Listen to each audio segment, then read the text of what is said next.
melatonin, in my opinion, it should be used on a use case basis. The reason is because melatonin is one of the most effective ways to shift circadian rhythms. So if you happen to take melatonin at a time where your body's not releasing it, it could advance or delay your sleep cycle. Where I think melatonin has the best use is with travelers, right? Like when you're traveling across different time zones. Okay, awesome. You can take melatonin nightly and use it as part of a sleep routine, but you need to do other things besides just relying on melatonin in order to use it to help fall asleep. Now, there are some restorative properties linked to melatonin because of the pathways it activates. And then also it does help you it coaxes the brain into the deepest restorative stages of sleep, where you get the release of anabolic hormones and endocrine factors and cellular factors that are linked to like overall recovery. But, you know, melatonin, hands down, if you travel, that's what you should be taking. Okay, but it does induce, it's kind of like an inhibitor. I mean, does it work in some way with GABA, maybe? So it actually works largely with serotonin. So okay. There's this signal that manifests from the spinal cord that travels up and synapses onto, or it connects with the pituitary gland to signal its release. And so melatonin is actually we call it a metabolic precursor, or a downstream metabolic factor of serotonin production. So that's why tryptophan, for example, is also very effective for promoting sleep. That's another precursor. Yeah, exactly. Awesome, awesome. All right, perfect. Now, this is particularly a question that I've always had in my head. It's like, you always hear about this infamous 8 hours of sleep.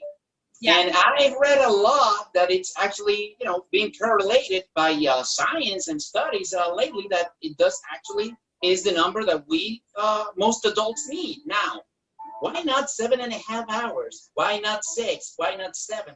Why is it that it has to be exactly 8 hours of sleep?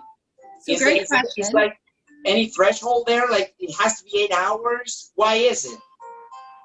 So, great question. And 8 hours is the average. So we like to say there's a large degree of variation in how much sleep a human needs. And 8 hours came from years of doing these large-scale epidemiological studies. When you're talking about looking at sleep patterns, just general sleep patterns under like non-stressful, uninterrupted conditions in tens of thousands of individuals. Okay. So from that's where we actually got the number 8.4 hours of sleep. But people fall along the spectrum, right? Like with everything, there is a physiological bell curve in terms of daily sleep needs. It just so happens that, you know, a large percentage of the population needs 8 hours of sleep to function. Okay, and does that mean that an athlete, for example, who has a highest level of physical activity needs more? Yes, so it's relative, right? So if you say you happen to be genetically blessed with like a short sleep gene, which do exist. There are naturally occurring mutations that regulate sleep, and some people can get 5 hours of sleep and function normally. So if you take one of those individuals and you put them on a training regimen, or they're competing, whatever, they will likely need 7 to 8 hours of sleep because of the metabolic demands, right? So, you know, when you exercise, you deplete these energy stores, and the only way to replenish those energy stores outside of food and nutrition is with adequate sleep. Very important. Very important. That's right. Okay, now, what about the genes, the hereditary genes, and, you know, kind of like predetermining our sleeping habits and back to the chronotypes again? Does that really exist? Yep. So, like I said, I would retire happy in the Army because that's a lot of what I do is these behavioral genetic profiles, where we look at naturally occurring mutations in the genetic code, so they're called single nucleotide polymorphisms, and how they map to sleep traits or behavioral traits.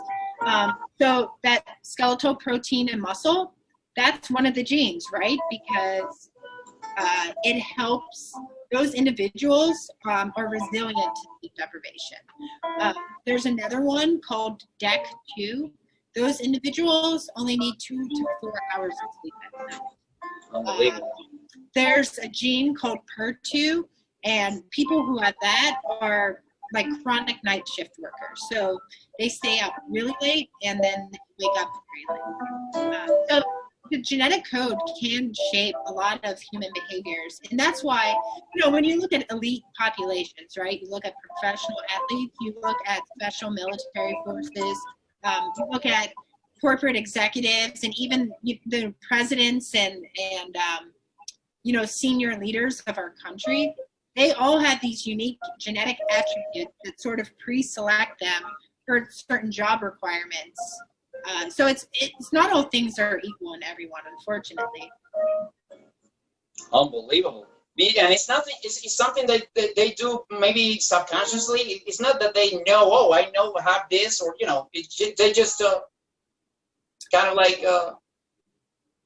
I think it's the whole thing of nature versus nurture. Like what's his name? Christopher Walken used to say, "Nature versus nurture. Nature always wins." That's what I think it is. It's like. You recognize early on what your strengths and your attributes are and where you can be most efficient in your life, and you keep going with it. And if you have no mistakes or you have no setbacks, then you're going to keep doing that. So, I think these people who are short sleepers, it's not that they woke up one day and were like, I'm going to train myself to sleep less. They've just always been people who sleep a little bit less and they're perfectly fine. They just realize it, right? Yeah. Awesome. Okay, now entering the neurotropic factors. BDNF, brain-derived neurotropic factor, vascular endothelial growth factor, fibroblast growth factor, and atrial natriuretic peptide playing a role in neurogenesis and working as a miracle growth for the brain. Thus, releasing these during exercise help induce deep sleep, REM sleep, non-REM sleep, and what other hormones make exercise such a good friend for rewiring our brain. Yes. Wow. So BDNF, yeah, that's a huge topic of my book, right? Like BDNF controls everything. So anytime you augment BDNF, you are getting some degree of like supersizing. It could be increased muscle growth. It can be neuroprotection from stroke or other harmful, ischemic events. It's with general tissue recovery. There are time-dependent courses of BDNF increases with deep restorative sleep. There's a direct relationship between BDNF levels and restorative sleep. And when that restorative sleep doesn't happen, you don't get these augmentations in BDNF. Wow. So maybe going back to these people, maybe they do have, and also athletes, of course, have greater release of these neurotropic factors, and that's why they can recover those so fast, so well. Maybe plays a role. So that's part of so tracking changes in BDNF is one of the primary physiologic measures of an adaptation to training regimens. You see that in athletes all the time, where as soon as you have increases in the shuttling of lactic acid and the flushing of it, and then a reduction in acidosis. There's a reduction in DOMS, right? In the delayed onset muscle soreness. Yeah, it's part of that whole cascade that is involved with adaptation to training. Wow. And what about the vascular endothelial growth factor, which I believe, correct me if I'm wrong, it promotes the creation of new blood vessels. So you actually, again, back to the adaptations, that helps out with blood flow and more rapid recovery and better performance, right? Yeah, absolutely. And that's regulated by sleep processes too. Because, those are all basic cellular factors that are altered for the better with deep restorative sleep. Oh, this is all at the cellular level. Yeah. Yep. Awesome. Wonderful. Wonderful. Okay, now going into your sport, let's compare CrossFit. Okay, everybody knows you're an elite CrossFit competitor still. How do you compare CrossFit with the major sports, baseball, NBA, NFL? Like, I mean, CrossFit, everybody knows the physical demands of it. Yeah. For you, I mean, what's your take? Like, okay, when you compare yourself as an athlete with this major sports and anything, like, I mean. So, that's a great question. My opinion is probably not the most well-regarded opinion, but I still think of CrossFit as a training method more so than a sport. Okay. Because it goes back to its history, right? Where it was designed as functional fitness to train the soldier and to train the first responder and to have them pick up moving heavy, awkward objects in ways that would simulate what we do on the battlefield and what first responders do. There is the competitive aspect of it, right? Like the goal is to finish a workout first. I mean, you've been at the CrossFit Games. Yeah, and I have competed at the CrossFit Games, and it is like set up like a competition when I used to compete in track and field, and gymnastics in college. But, I think maybe it's also because I was a college athlete, right? And we would use elements of CrossFit, so those 9 foundational components of CrossFit, like we would use that in order to train for the heptathlon. And so maybe that's why I still regard it as a training method and less so a sport. Okay, cool. Yeah, but you guys are, I mean, you have nothing, you're elite athletes just as those guys. I mean, right. When it comes to adaptations, back to the adaptations, the anaerobic capacity, the fitness, oh my gosh. Right, so there is that direct carryover, right? Because I'll give you an example. 4 years ago, my friends and I, it was right when we were coming off competing in the CrossFit Games, we ran the New York City Marathon, and we didn't train at all for it. And I was not tired the next day, but we also, leading up to the games, were training 4 to 5 hours a day. And so that carryover effect let us be able to run a marathon and not train for it. And I believe there's a lot of, MLB players and NBA athletes and NFL athletes utilizing the CrossFit training to prepare for their season. Yeah, exactly. Yeah. Yeah, it's definitely proven training method. All right, very good. Now, before we go into the Q's and A's, general practical tips for the athletes to have healthier sleeping habits. So when it comes to an athlete's sleep, you actually have to be very strategic and very disciplined about a sleep routine. And the reason I say that is because we've done clinical research studies where we've looked at risk for certain sleep disorders, so apnea and insomnia, like very broadly. And athletes are at an increased risk for sleep disorders, and a lot of it has to do with our anthropomorphic features. So we have very, muscular, thick necks, but a trade-off of that is that it compresses your trachea, and it makes it more harder to breathe at night. Yeah, it makes it harder to breathe. I myself even have mild sleep apnea. We have found that about 70% of Division I players have about some sleep disorder, whether it's insomnia, sleep apnea. It's a very high percentage. And these are otherwise very fit young individuals who, at the age of 20, should not be having sleep issues. We find the same thing in soldiers and first responders, too. So I say all that because you're going to have some compromise in your sleep at night, right? Like having sleep apnea, restless leg syndrome. That's something else I also suffer from. A lot of athletes have it because of that overload of the central nervous system that comes with training and competition. So you have to do things like set up a good bedtime routine where you're putting away electronics, you're letting your body and your brain wind down, and you might even consider some sleep supplementation with magnesium or even melatonin to help facilitate that transition into deep restorative sleep. Awesome, awesome. Now the same thing, but let's apply that for our normal, regular clients in health and fitness and the general population. Healthy sleeping habits. So it's the same thing with healthy sleeping habits, right? Like 60 minutes before bed, you're putting away your phone, you're putting away your work, you're getting yourself into the mindset of sleep. Maybe you're taking a hot shower, you're doing like breathing techniques. And then again, if you have to take a mild sleep medication or magnesium or melatonin, you're doing that. Awesome, awesome. So 60 minutes before going to sleep, at least an hour. What about that screen filter for the phone? No, that doesn't work. Yeah, so no, they do help.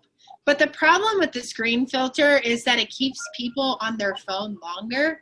And so you're stimulating your brain. Like you might be blocking the melatonin, the disruption of melatonin release, but you're still stimulating your brain. Yeah, still focusing on way too many things, right?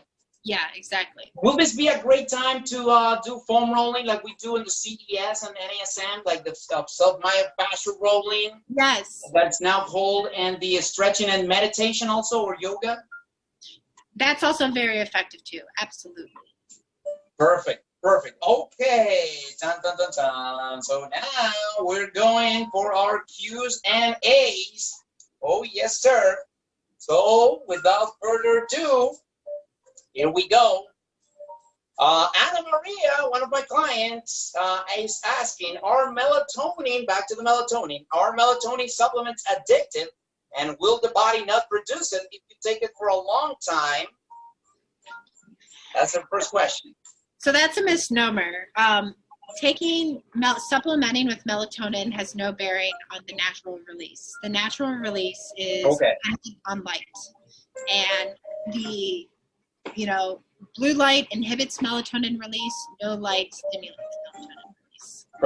Perfect. And she's also asking how to fall asleep on nights that you can't sleep, and how eating late at night or drinking alcohol affects sleep. So if you recognize you have insomnia or something at night, the best thing to do is get out of bed, because there's this whole psychology of sleep, right? The bedroom should only be used for sex and for sleep. It should not be used for anything else. Reading, watching TV. So once you recognize you have this middle of the night insomnia, the best thing to do is to get out of bed and go in another room. Now, don't turn on the TV, because if you turn on the TV, you're disrupting. Again, back to the blue light, back to the noise. Yeah. But then eating's the same thing too, right? Like you should not really eat close to bed, because that's extra work the body has to do, facilitate and recruit these digestive processes, in addition to trying to start the act of falling asleep. Correct. Very good. Nice. Okay, now Anna Cremilda is asking, lack of sleep can be a cause of stress, and how to improve my quality of sleep. We just talked about that, but a little bit more for her. So, I mean, honestly, the easiest way to promote sleep quality is bedtime routine, as we just discussed. Everything we talked about, it's all about 1% better every day. You're not gonna go from having terrible sleep to amazing sleep in one night. It's going to be a gradual process, but if you keep doing and being very disciplined about having a good bedtime routine, eventually you'll go from having terrible to good to great sleep. Okay, so sticking to the same hours every time, like going to sleep at the exact same time every day and waking. Yeah, why is so that's so important. Like the body programs, like the release of hormones at specific time or something like that, maybe? Well, it's circadian rhythms, right? It's like your body learns when certain things happen during the day, when it should anticipate certain things. And so you're stimulating and triggering those physiological processes by, the act of incorporating habits and routines. Perfect.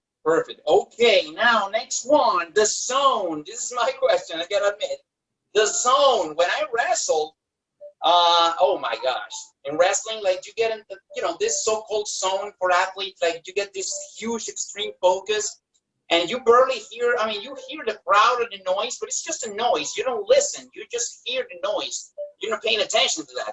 what is really happening physiologically and psychologically, of course, when we're in the zone that we get this huge focus? So a lot of that has to do with neurochemical processes and activating the frontal cortex of the brain. Okay. So we have these attentional networks in the frontal parts of our brain that give us this ability to focus and attend to information for a certain period of time. So that's why there's these new brain nootropics or cognitive enhancers exist out there. They activate and augment the release of acetylcholine, which is, a major neurotransmitter. And so that's what being in the zone is. And that's, I didn't know that. That's medication prescription, or is just supplements? So it's just a supplement. I think some of them are going through the FDA pipeline, but not all of them. Wow, I didn't know that. Awesome. Okay, now back to the resilience sleep. People more resilient to lack of sleep. For example, we'll know The Rock, for example, he sleeps 4 hours a night, he kills the gym. I mean, I'm wondering, do these people still feel strong and focused, or are they just tough and they just push through? So he has the short sleep gene. There's no way that The Rock could have been so successful and stay as yoked as he is without having the short sleep gene. There's no such thing as building resiliency as sleep deprivation. You have a sleep set point and you deviate from it however you choose, but at a certain point your body will break down and you can never recover. Even those people? Yeah. Oh my gosh! But they don't feel really that.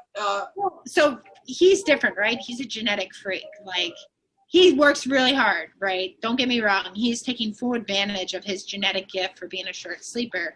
Okay. But if he didn't have that genetic gift and he tried to be The Rock without having this genetic blessing, he would not be The Rock anymore. We would not know who The Rock is.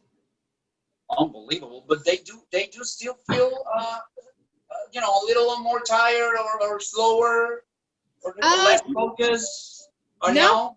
Wow. I wish it was that way. I mean, I'm not the same when I don't sleep. I have to admit. Yeah. No, they're just genetically gifted.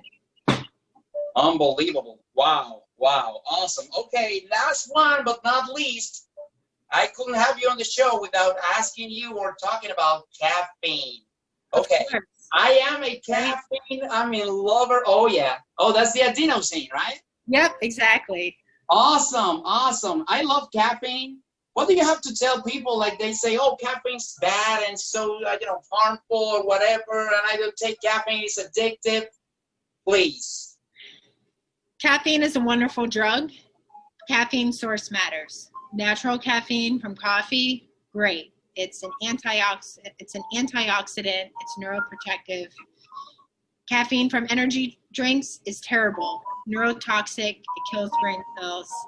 And it has nothing to do with the caffeine. It has to do with the fact there's too much caffeine, but then there's too much taurine and other brain stimulating things that freak the brain out and it starts killing brain cells.